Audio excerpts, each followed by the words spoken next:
Canadiens got spanked last night. It was sick. 4-1 was your final score. They got heavily outshot. I woke up this morning trying to find some positives. I was reaching for something.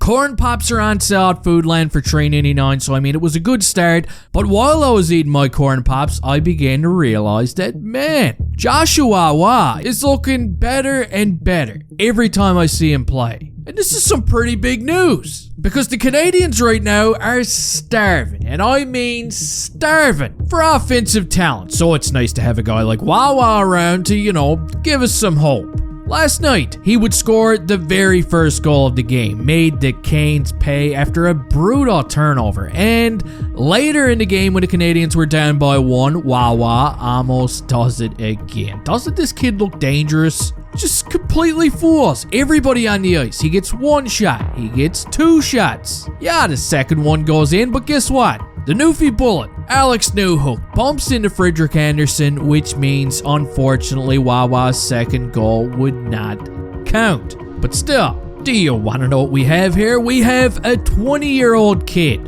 who was easily one of the best players on the ice last night. He's been lighting it up in Laval all season long, and now he's got 8 points in his first 18 NHL games. And in my opinion, yes, it's still a small sample size, but he's showing signs of being a top 6 forward in the NHL. You gotta love it. Joshua Wah truly is a bright spot.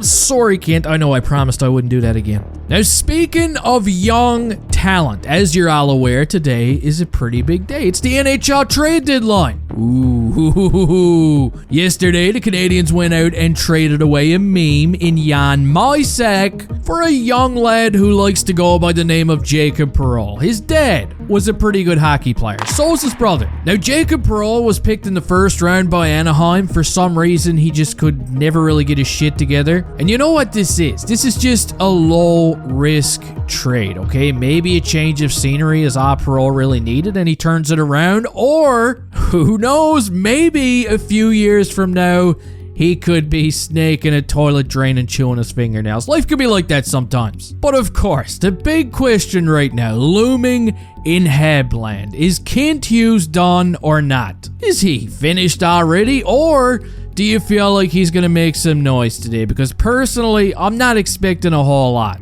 I feel like maybe before the trade deadline, he might use the Canadiens' last retention spot to help make a trade happen around the league. But aside from that, his prices are probably sky high, okay? You're definitely not going to get a box of Corn Pops for $3.99 from Kent. So unless we get a general manager around the league who's just in pure panic mode, it could be a quiet day. So relax. We'll see what happens. But let me know your thoughts, as always, down in the comments section. What is Wawa's potential? And what is today's game plan for Kent Hughes? Don't forget to snap, crackle, pop the like button before you leave here. And hey, I'll see you next time.